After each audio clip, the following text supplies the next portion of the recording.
Meghan Markle here.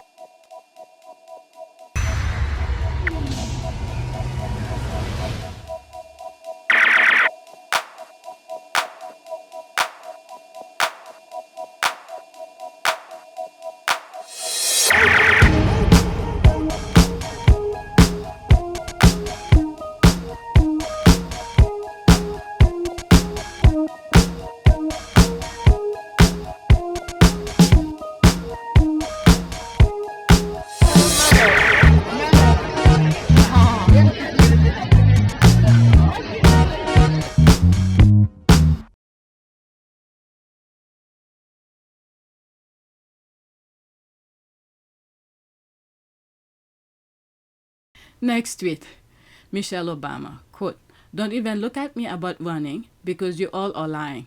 You're not ready for a woman, so don't waste my time. We got a lot of growing up to do." All right, 2 minutes, exactly 2 minutes. So thank you all for being there for us.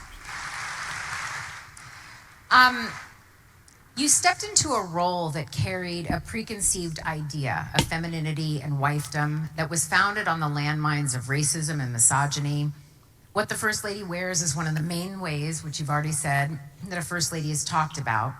It comes with so much historical expectation.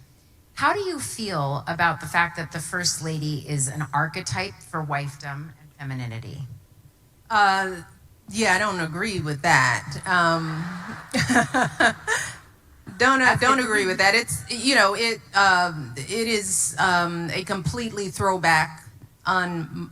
It's a definition that has no current status in how women actually show up in the world today. Do you think that impacts the room that we've made for a woman to be president? Well, as we saw in this past election, sadly, we ain't ready. That's why I'm like, don't even look at me about running, because you all are lying. You're not ready for a woman. You are not. So don't waste my time.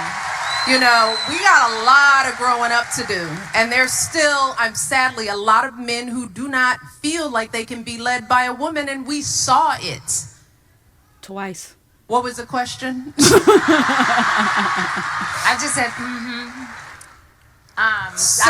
we don't need to ask it again. You answered it.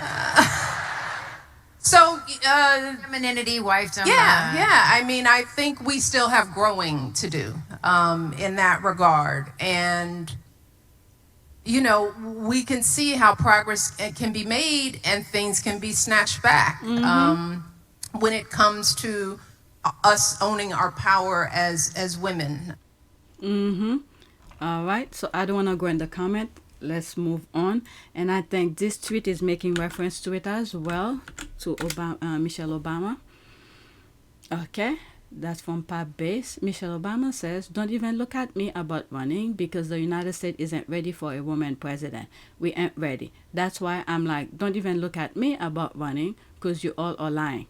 You ain't ready for a woman, so don't waste my time." I agree with her. There's the video again. I'm not gonna play it. Is there more to it? Yeah, it's probably playing again. All right, let's pause that GIF. I mean, American chose a literally sex offender for president twice, and both times he won, he was running against women. Michelle is right. They'll pick literally any man over the most qualified women. Yeah. All right. Video here. I don't want to go into it. It's only 19 seconds. Michelle Obama at 6 years old in Chicago, 1970. Oh, God. Okay. There's some stuff going on about Epstein.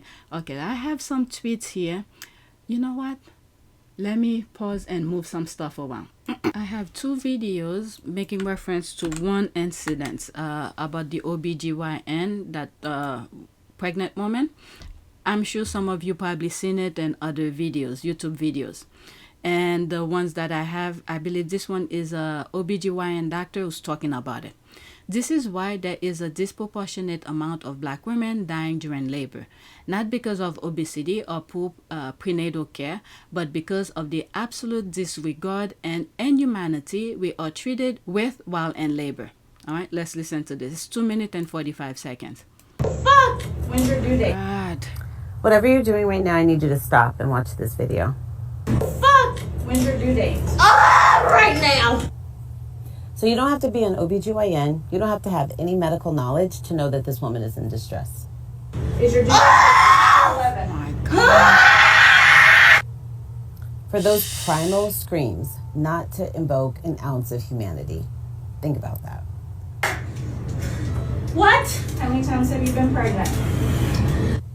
Seriously, who gives a fuck? The baby's coming. 3! This is your 3rd pregnancy? Yes! You have 2 babies? It's in my ass! 3rd baby, it's in my ass, means she's gonna have a baby on the Right floor unless she gets that woman to a room now. You have 2 babies at home? Who's your doctor? Lang is her doctor. Let's talk about this Dallas video because it's not just bad behavior, it's dangerous, it's discriminatory, and it's why black women in this country keep dying. The young woman's in active labor, and clinically we all know that priorities shift.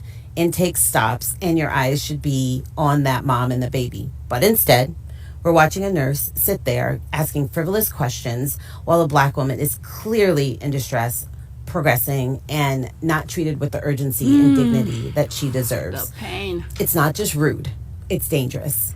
It's egregious, and it's actually disgusting medical care.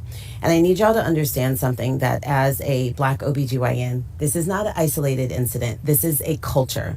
And this is what happens when a healthcare system that is not designed for anyone outside the majority, this is how it affects and shapes the legacy and how black women are treated in real time.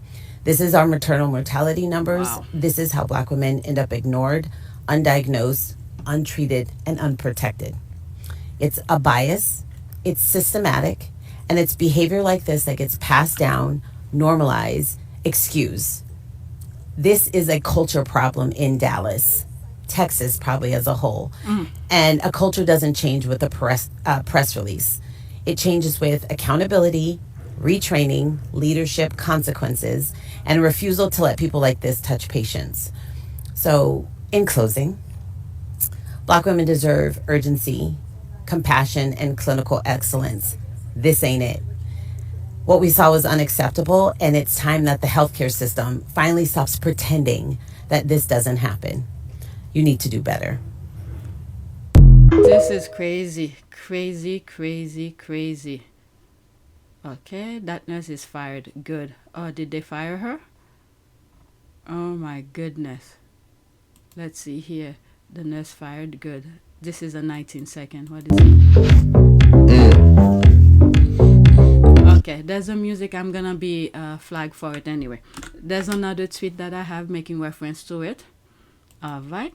What does medical racism look like when a black woman in labor pain is ignored? Almost 3 minutes. Let's listen. What does medical bias and racism look like? Let me tell you exactly what it looks like, because I just watched a video. I just watched a pregnant woman screaming in triage, holding her stomach, clearly in distress. And the triage nurse, back turned, no emotion, no urgency, no let's get you to labor and delivery. Like the woman wasn't carrying a life. Yeah. Like her pain was an inconvenience. And as someone who was misdiagnosed for years, someone who survived 2 strokes and a heart attack, Wow. someone who was told to stay in their lane, when I questioned my own symptoms, let me be very clear. I know that look, I know that silence, I know that danger. And because I hear the stories every single day, from the women who follow me, who DM me, and the pattern is the same. Wow. We have to speak up. Silence is not harmful. Silence is not a misunderstanding. Silence is deadly. Silence is full complicity. Black women are 3 to 4 times more likely to die from pregnancy-related causes. That woman had her baby 12 minutes later. Wow. We're more likely to be ignored, dismissed, misdiagnosed, are told it's all in our head. Let me just put you in a straitjacket because you're crazy. Ain't nothing wrong with you. We're given fewer tests and less pain management. This is not imagination. This is not attitude. This is not stress. This is bias. And I'm calling it what it is. So what can you do? Trust your body. and challenge the assumptions. If something feels wrong, it's a signal. That's your signal, not theirs. Document everything, symptoms, dates, blood pressure, what they told you and what you told them. And if you can, bring backup. A partner, a friend, a neighbor, a child. A second voice shouldn't matter, but it still does. Ask questions. What could this be? What else could it be? Can you document your decision in my chart? And because you are refusing to help me, put that in there too. Is there a specialist I can see? Refuse to be quiet. Advocacy is not disrespect. Advocacy is survival, and it can save your life. What I saw today broke my heart. It triggered me so much because I recognize it. And it scares me how many women don't survive these moments. We deserve to be taken seriously the first time. I'll keep using my voice because too many women can't. We deserve equity in every room. This is crazy, crazy. The pain of labor. And then the thing is that when there is sexual violence, rape, the guy does his thing. This is the headache. I'm not saying this is what happened to that woman, okay? Completely different. I'm just giving an example about rape victims, especially with what's going on with the Epstein thing. Who knows how many things like that had happened. Okay, they finished do their thing. The man run off, take care of his business, and left the headache with the woman.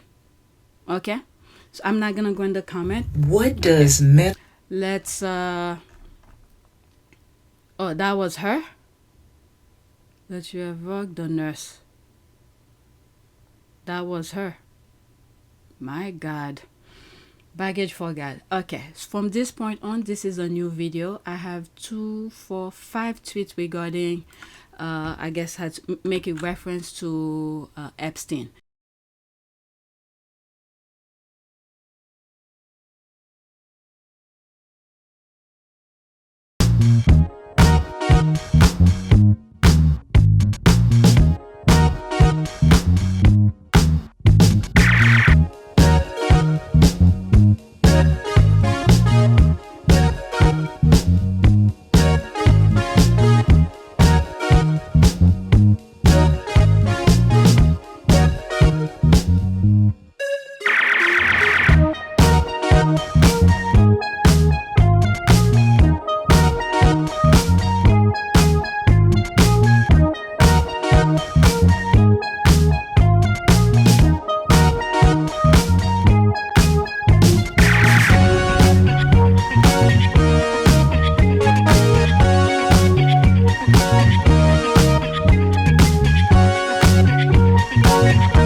It is a great privilege to be with all of you today.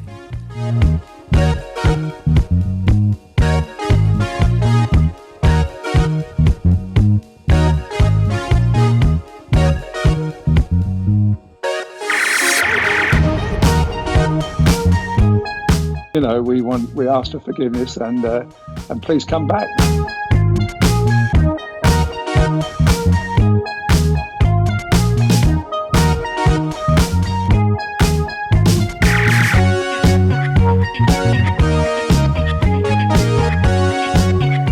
As you saw me find the love and happiness that I'd hoped for all my life.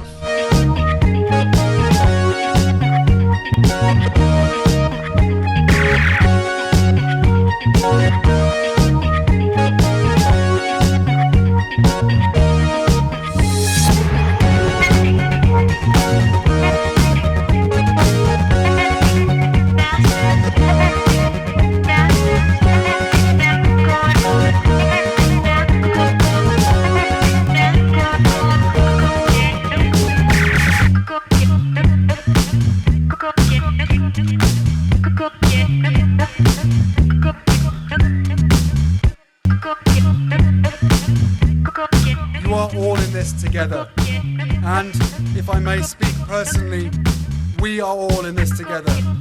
because asking for help was one of the best decisions that I ever made. You will be continually amazed how life changes for the better